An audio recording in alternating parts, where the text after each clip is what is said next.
그래도 예년과 같이 2024년 이제 내일 하루밖에 남지 않았습니다. 금년에도 또 어떻게 그 해리머니 농사가 어떤 식으로 진행이 됐는지 하는 걸 중심으로 해서 좀 얘기를 나눠보도록 하겠어요. 김 회장, 그러니까 금년에 지금 제가 여기에 2011년에 처음 발을 디뎠으니까 뭐 그 전부터 식재가 이미 됐었고, 그러니까 글쎄요, 농장 실제 그 작물이 재배된 것은 농장이 가동된 것은 한 15년 정도 됐다고. 공사하고 예. 한 거는 15년 정도 됐고 15년. 예, 예. 실제 그 식재 한 거는 그 교수님이 처음 오셨을 때 그때 식재는 안 했을 거예요 아마. 예. 2012년부터 12년부터. 식재를 해가지고 지금 나무 심은 지가 횟수로 13년 됐어요. 13년. 예. 13년짜리도 있고 12년짜리도 있고 뭐 일부 11년짜리도 있고 그럴 거예요. 네. 예. 그러니까 여기서는 기본적으로는 이제 기본적으로는 여기가 그 과수잖아요. 그렇죠. 그러니까 사과 그리고 복숭아 또 뭐 있죠? 뭐 블루베리, 블루베리, 블루베리, 아로니아, 뭐 다 있죠. 뭐 앵두, 뭐 그 보리수, 자두, 배, 뭐 가수 종류는 거의 대부분 있어요. 예. 있는데 그게 이제 그 뭐 구색 가축으로 조금씩 있는 것도 있고, 주로 메인은 사과, 복숭아, 블루베리 정도죠.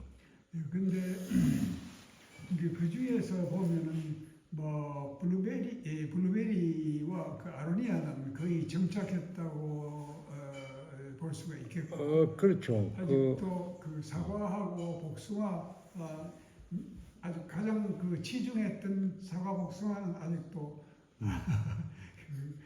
그 상품화될 정도로 낼 정도는 아닌 것 같아요. 그렇죠. 블루베리 같은 경우는 실제로 그 이 자연농의 이쪽 그뭐 양평 쪽뿐만 아니고 제가 볼 때는 블루베리는 물론 그 품종에 따라 다르겠지만은 하여튼 그 이 한국에서도 자연농 하는데 아무 문제가 없다. 예, 자연농 하는데 아무 문제 없고 처음에 아무 문제가 없다. 저는 아무 문제 없다고 생각해요. 처음에 블루베리도 식재하고 난 뒤에 몇 년간은 뭐 여러 가지 그 뭐 진딧물이라든지 뭐 갈색 매미충이라든지 뭐 여러 가지 그 문제가 뭐 있는데 블루베리도 있었어요. 있었죠. 당연히 있었죠. 그 알 그 조그만한 거 그 저기 한 거 가지 그런 굉장히 많았잖아요. 그런 게 그 저기 뭐 일시적으로 그런 식으로 그 이 병해충이 그 나타날 수도 있지만은 뭐 대체적으로 큰 문제는 없다. 네. 그런 얘기고, 그 다음에 또 블루베리의 그 이 과도 일반 유기농이나 뭐 관행농 어떤 그 과에 비해 가지고 뭐 그렇게 적지 않고 크고, 그 다음에 또 맛은 뭐 그냥 비교가 불가할 정도로 맛의 차이가 나고. 그래서 블루베리 같은 경우는 일반 그 이 유기농 블루베리의 거의 배를 우리가 값을 받거든요.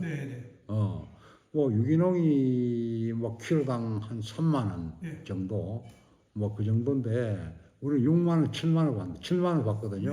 그래도 블루베리는 뭐 선도인매 그러니까 미리 주문을 해가지고 미리 주문을 해서 그렇죠. 그러니까 그 작년에 먹었던 사람이 금년에도 또 가져가겠다. 작년에도 어떤 사람이 보니까 1년 먹을 것을 그렇죠. 한꺼번에 어떤 한 분이 잘 쓰시는지 그 100g씩 해가지고 그렇죠. 1년 먹을 것을 한꺼번에 주문하더군요. 그러니까 그게 그 뭐 우리가 그 주문 계약서 쓰는 건 아니지만은 미리 뭐 구두로 자기들이 좀 이렇게 일정량 가져가겠다. 그럼 몇 분만 있으면은 실제 우리가 뭐 블루베리 한 1000주밖에 안 되기 때문에 그 블루베리는 사실은 그 이 뭐야 가치를 충분히 인정을 받았고 네.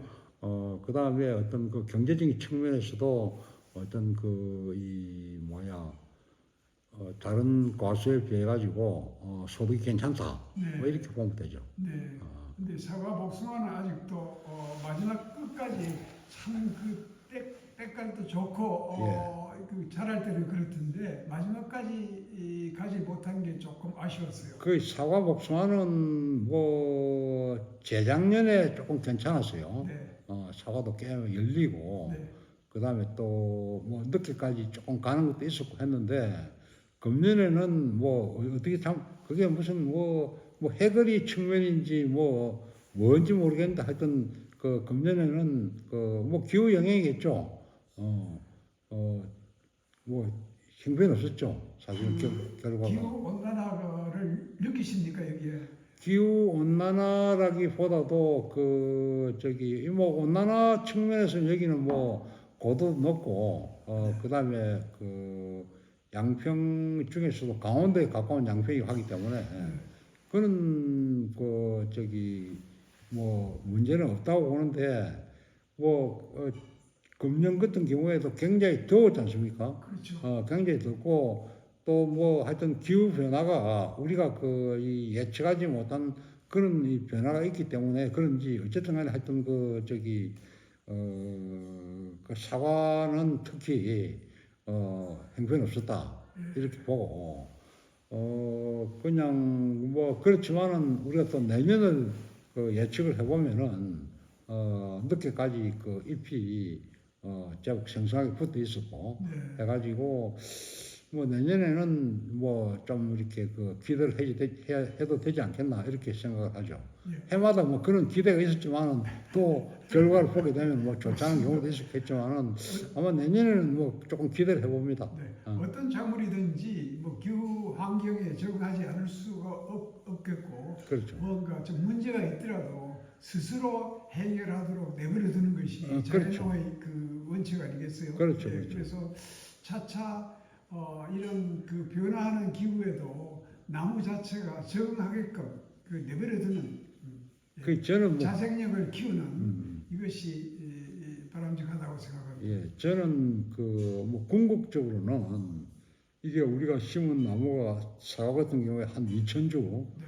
정도 되는데 지금 뭐 한 뭐 1,400주 남았을 거예요. 네. 정확하게는 뭐 잘 모르겠지만 1,400주 남은 궁극적으로는 뭐 한 1,000주만 네. 뭐 아니면은 더 이렇게 그 욕심을 부리면은 한 500주만 야생으로 살아남는 어떤 그런 사과나무가 떼어준다면은 뭐 그 큰 성공 아니냐. 500주만 해도 큽니다. 그렇죠. 큰 성공 아니냐.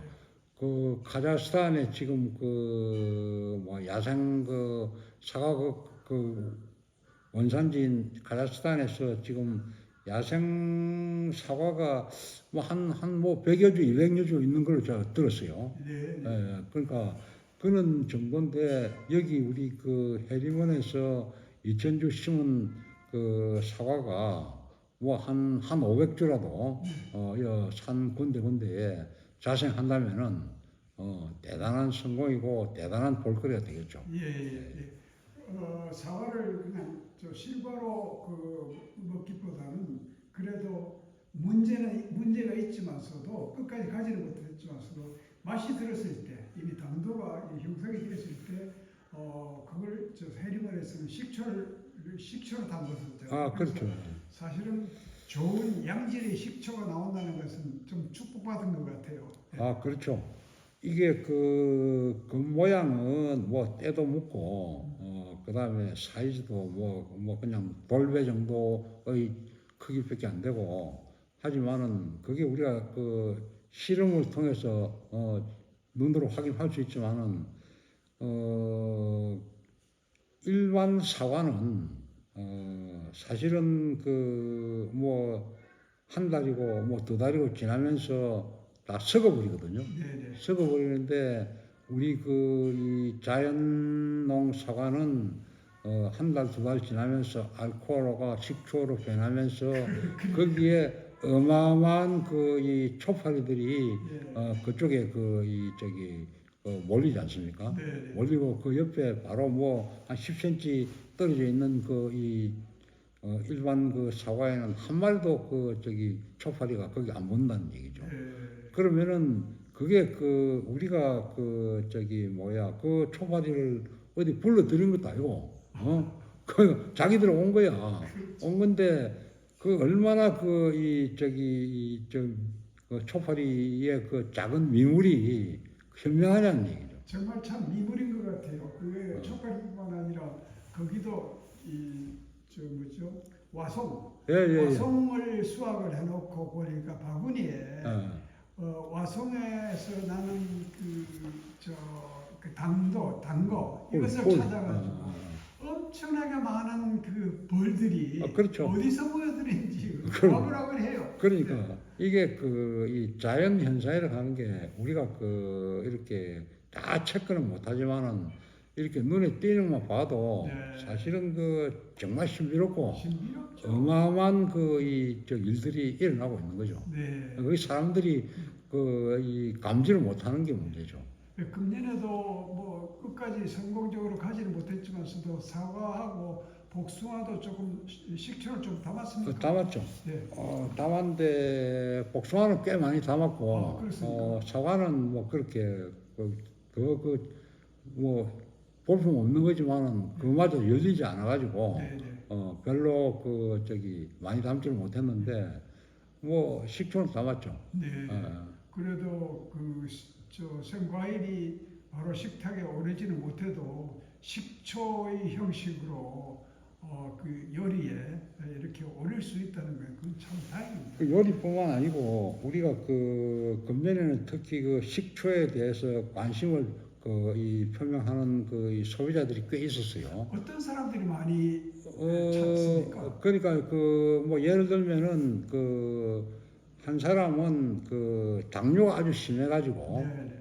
발가락이 썩어 들어갔어요. 네. 썩어 들어갔는데 그 발가락을 병원에서 이제 자르려고 수술 날짜를 잡아놓고 네. 우리 그 이 식초를 가져와서 먹고 네. 난 뒤에 얼마 안 있다가 이 3살이 더 나가지고 그리고 그러니까 수술을 안 하고 그냥 그 저기 병원에서 놀랄 정도로 그런 기적이 일어난 사람도 있고 그 다음에 그 애가 12살인데 네. 모 대학의 그 교수의 아들이에요. 네. 아들인데 그 뭐 한 10여 년 동안 그 계속 아토피가 심해가지고 아토피. 예. 애가 저녁에 잠을 못 자고 뭐 하니까 이제 자기 그 엄마가 애를 안고 못 건지 하도 이 뭐야 가려우니까 애가 잠을 못 자면은 엄마가 이제 저거 자꾸 가려우면 피부 상처가 나잖아요. 네. 그걸 방지하기 엄마가 안고 자고 이렇게 그 하고 온갖 뭐 병원이고 뭐 약이고 다 그 조치를 해도 그 아토피라는 게 그렇게 그 쉬운 게 아닌가 보더라고요. 네.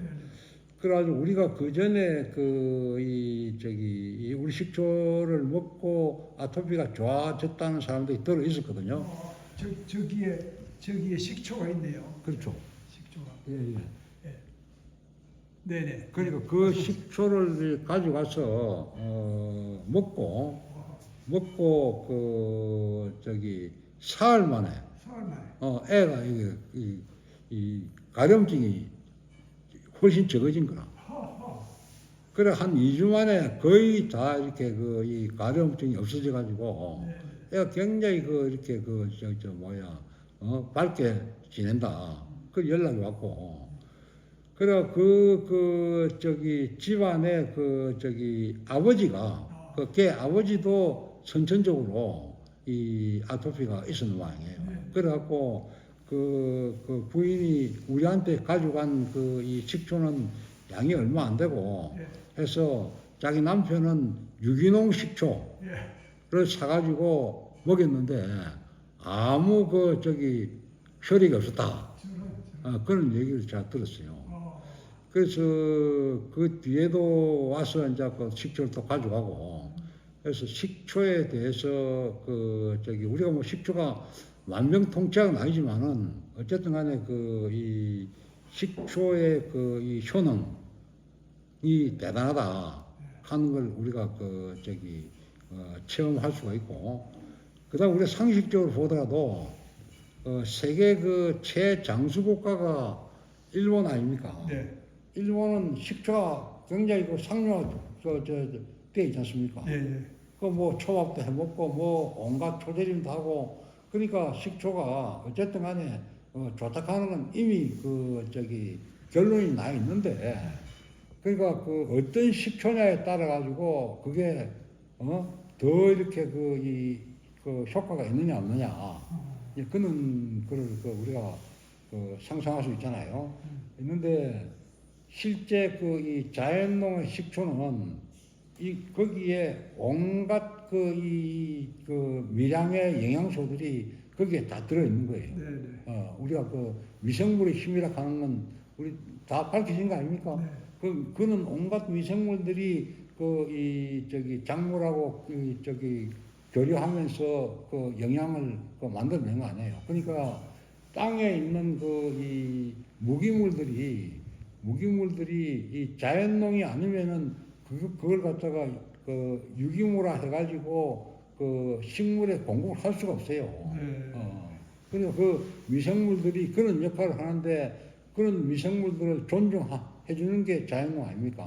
근데 사실은 최근에 저도 이런 걸 느꼈습니다. 여러 가지 이제 그 농사 방식이 발달하면서 소위 수경 재배, 예, 뭐 야채도 그렇고 딸기도 그렇고 수경 재배가 많은데, 야액 재배 이런 것이 많은데, 그게 마지막으로 이렇게 그 딸기 같이 아니면 상추 같이 어떤 다른 채소 같이 이 상품이 나오는 것은 좋은데 그것이 뭘 넣고 컸는지 어떻게 자랐는지 하는 데 대해서 생각 없이, 그 안에 뭐가 들어있을까 하는 것을 생각 없이 그냥 마지막 이 프로덕트만, 그 상품만 치중하고 중요시하는 것 같은데요. 사실은 거기에 양액 재배라고 한다면은 거기에는 극히 일부의 필요한 요소 몇 가지만을 공급해가지고 키우는 거 아니겠어요? 그 양액이라 하는 게 결국은 화학비료 녹인 거예요. 그게. 그렇죠. 그렇죠. 그러니까 그게 제소년가리 하여튼 화학비료에 들어있는 성분, 그는 이 성분을 이 녹여가지고 그걸 이제 사실 그건 양액 재배 뿌리 보면 뿌리도 거의 없어. 네. 그 양액 재배가 일반 이 소비자들은 막 깨끗하다. 그러니까 굉장히 몸에 좋은 그런 그런 식재료로 생각을 하는데, 제가 볼 때는 그런 수경 재배나 양액 재배가 너무 폄하하는 건 또 반대론자들이 강하게 얘기를 하겠지만은, 저는 그런 걸 굉장히 입에 대지도 않고 또 그런 걸 먹어서는 결코 몸에 좋은 일이 일어난다고 생각을 안 합니다. 이거 한 가지를 좀 봅시다. 지금 이게 그거잖아요. 해녀원에서 생산된 그렇죠. 무거든요. 네. 무가 완전 돌덩어리예요. 아, 그렇죠. 돌덩어리예요. 이렇게 세포 조직이 굉장히 치밀하니까. 아, 그럼요. 무겁고. 예. 근데 이건 잘라놔도 그대로 금방 썩질 않거든요. 아, 그렇죠. 이게 바로 자연농이에요. 아, 그러니까 이게 지금 벌써 이 무 수확한 지가 한 두 달 이상 됐거든요. 2달 됐어요. 됐는데 아직까지도 예. 아주 아무 문제가 없잖아요. 아무. 그리고 이게 특별히 보완한 것도 아니고 네네. 그냥 상온에 둔 건데. 네. 참 대단합니다. 역시 자연농이 이렇게 차이가 있다는 거죠. 시중에서 사는 무에서는 도저히 이런 건 이렇게 무겁지가 않죠. 무겁지 않죠. 얼마나 무거워요. 그러니까 이게 무만 그런 게 아니고 네. 모든 이 농산물이 자연농을 해놓으면은 다 이렇게 무게가 더 나간다는 얘기예요. 예, 무게가. 예. 그러니까 금방 썩지도 않고. 아, 그렇죠. 예. 그러니까 그게 그 땅 속에 있는 아주 뭐 무수한 그 미량 요소를 다 흡수를 하면서 아주 이 세포 조직이 치밀한 이런 그렇죠. 이 식재료가 그렇죠. 만들어진다는 예, 거죠. 예, 예. 그리고 이게 그 사실은 우리가 이게 이 무를 이렇게 두개 그냥 눈으로 보게 되면은 이게 좋은 건지 이게 좋은 건지 이 겉으로만 사실은 그 판단을 하잖아요. 네. 뭐 크기가 크다든지 뭐 색깔이 좋다든지 뭐 이렇게 그런 걸로 평가를 하는데 실제 이 식재료 평가할 때는 눈에 보이지 않는 걸 볼 수 있는 그런 소비자들이 많이 있어요. 나야 된다는 얘기. 맞습니다.